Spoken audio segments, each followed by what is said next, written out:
Hey, what's up? I'm Guy. I'm John. It's our YouTube channel. Subscribe to this channel. Give this video a like. Yep, check out our podcast below in the description. If you had a Sunday Night Football or just like all the networks got together before the season and had a draft of games, Niners Cowboys before coming into this year would have been, I don't know if it would have been number one, but boy, we could think about it. I hadn't quite thought of it that way, but it would be up there. This would be a lottery pick. Yeah, I think it would be fucking high, Guy, when you factor in. Just think about it. Niners coming off a Super Bowl loss. I mean, a ton of buzz. The biggest brand on the West Coast when it comes to football. Cowboys. Listen, I don't know how it's the case because they haven't been to a conference championship game since '96, but it is the case, right? I mean, they are the NFL's. They are the Yankees of the NFL in terms of fame, in terms of eyeballs, in terms of media power. So yeah, you could definitely make the argument that there was a reason this game was put around Christmas time and NBC grabbed that bad boy. And it did not feel weird. And I think, Guy, from a fan standpoint, from a media standpoint, it was just a game circled when we, like any person that does what we do, when the schedule comes out, it was like, this is a pretty sweet game. This is going to be big. Because part of it was like, Niners are going to be good. And the Cowboys now, instead of being 8-8, 9-7, 7-9, now they're going to be that double-digit win team. They just signed Mike McCarthy. Like, are the Cowboys going to be a potential Niners playoff foe? Right? That's the way I looked at it. Yep. Is this going to be for playoff position? Are they both going to be trying to win their divisions? Right? And now we've got, what are we calling this? The Disappointment Bowl. The Disappointment Bowl. Yep. The Disappointment Bowl. I mean, would you have put this game ahead of Chiefs Ravens in the Sunday Night Football draft before the season? Yeah, because be up there. For me, I've already seen that. Like, part of it is like I've seen Lamar. Like, I just don't think the Ravens, like, maybe because I looked at the Ravens, like, they are what they are. They're going to be double-digit win team, and they're going to be out in the playoffs. There was part of it with the Cowboys-Niners was Niners coming back, the Super Bowl hangover, bullshit. I've always hated the Super Bowl hangover. And listen, we can dive into, like, did they lose because of Super Bowl hangover? I don't think so. But the facts are the facts. They're going to miss the playoffs. And the Cowboys, I don't know, Guy. Is it safe to say they're the most disappointing team in the league? I mean, the Jets are going to go 0-16, and it feels like the Cowboys had a worse season in a weird way. Yeah, I mean, I think over the course of the year, the Chargers have been really disappointing. Like, when you watch them and you go, this should be better than this. But... and I will say it again and again and again because I've been saying it since day one. I've said it since they lost to the Rams week 1. I think they hired the wrong coach in Dallas. I think they hired the wrong coach. And I said it week 1. If I were Jerry Jones, I would have watched Cowboys-Rams and gone, uh-oh, because they look the opposite of dynamic, and they haven't been very good since. So, yeah, I'm with you. I think it does feel there's, I think he should be fired. You think he should be fired. I don't root for people to lose their jobs in general. Obviously, this is a rich guy. This is a first-class problem. But just from a simply football standpoint, to me, 100%, you could easily justify firing him. I saw some Stephen Jones quotes. I did too. It doesn't. Again, I don't. The Cowboys aren't really in this position often to like knee-jerk one-year coach. Like Jason Garrett was always different. I'm going to take him at his word. Like why would he? He could easily kind of play it coy, right? And be like, listen, we're still evaluating. We got to see. We don't talk about this during the year. And there's zero stories coming out that he's going to get fired. Like, we're kind of on an island. Now, I don't know if we're on an island. I think most people would agree. Like, no one would feel sorry for him. We're on an island like New York. There's a lot of people on the island. Yeah, but it doesn't feel like he's getting fired. One of those is an island. Manhattan Island? Staten Island, I think maybe? Staten Island, yeah, I don't know. Ask Pete Davidson. Mike Stanton's fan club is on Staten Island.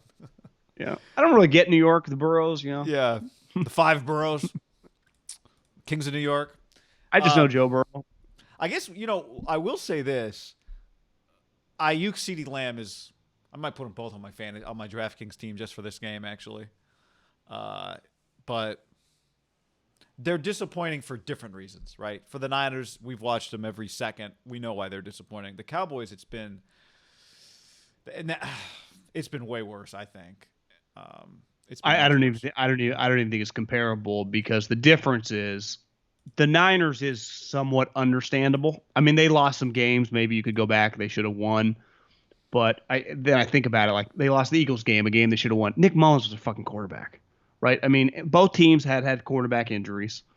The difference was when Dak's ankle shattered, their season was already in tatters, right? I remember you telling me the next week, like he was on pace to have he was going to throw for like 7,000 yards, but they were losing every game.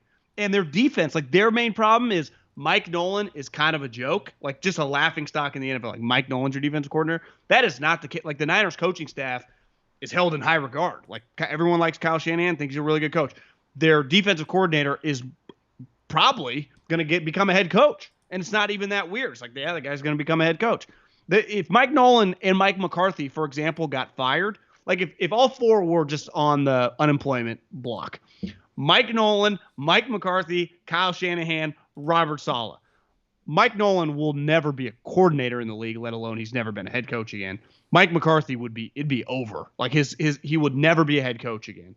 Obviously, Kyle would immediately if Kyle just became available, I mean, teams might fire their head coach to get him.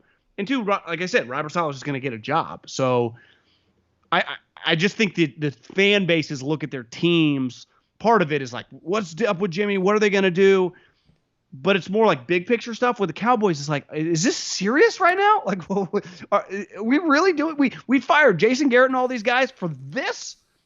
I can't imagine as a fan, because it's not often you get in a Jason Garrett situation where you're just kind of stuck with a guy who's definitely not terrible, but he's nowhere good enough to what you need to be. But then you finally do it. You finally do it. And on paper, I like the hire. And so I understand. But then you see it right away.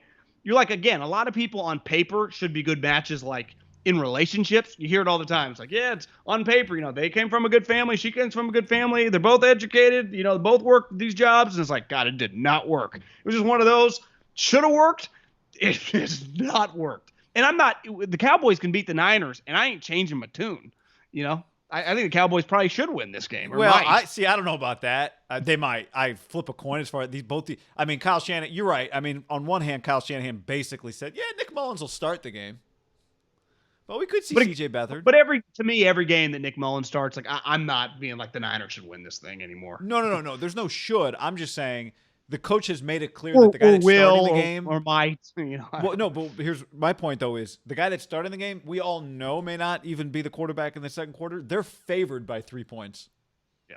Like when I watch them, I do think they got that's their operation just has more going for it, right? Than when I watch the Cowboys. Now the Cowboys have had, like, you go back, if you just didn't know anything about the Cowboys other than the way they looked against the Seahawks. That's the crazy part about this, and you made this point when this game got flexed, that these two brands, these two franchises are such a big deal that if they're just average, you wouldn't even think about flexing them. They're so bad this year, so unwatchable this year at this point. And a big part of that is the weight of the Cowboys, right? Like the Cowboys, for the Cowboys to be on TV, backup quarterbacks in both games. But for the Cowboys to be on TV, it doesn't even matter who they play as long as they're watchable. It's not about their opponent. The 49ers are a little more opponent dependent, but they're obviously a major NFL brand too. You put the two of them together, for them to get flexed out, it's just got to be remarkable, which is what happened this week. And by the way, they didn't get flexed out for Bills Ravens. How often do the Cowboys play at 10 a.m. our time? It doesn't feel – the majority of Cowboy games, I'd say during the Jason Garrett era, are 1 o'clock. Yeah, they do not play many 10 a.m. Dallas kickoffs. Honestly, guys – Sun going to be a factor in this game? Is what? The sun, like the rising sun? If we did a deep dive, like a study, I can't imagine many games over the last 5 years the Cowboys have played 10 a.m. kickoffs in Dallas. No fucking way. I mean, that's just – that is Cincinnati. That is Texans. Like you don't play Dallas Cowboy games at noon kick. Like that's not normal. That is honestly, I was shocked that they threw it at 10 a.m. This is your game is irrelevant. And in fairness, big picture to this season, the game is completely irrelevant. Not for us people that talk about the draft for the next 4 or 5 months. It's let's face it, guy. The Niners are better off losing this game. Yep. They just are. Yep. And when your quarterback, and everyone's come to grips with, well, when you're just starting your backup quarterback and it's this late in the season, there aren't any, especially with how many free agents, how much turnover is going to be on the roster. It's not like, remember, we set the tone. December Finished 20th. strong. Really We had carried the 5 momentum wins. over to next No. year. That ain't the fucking case here. No.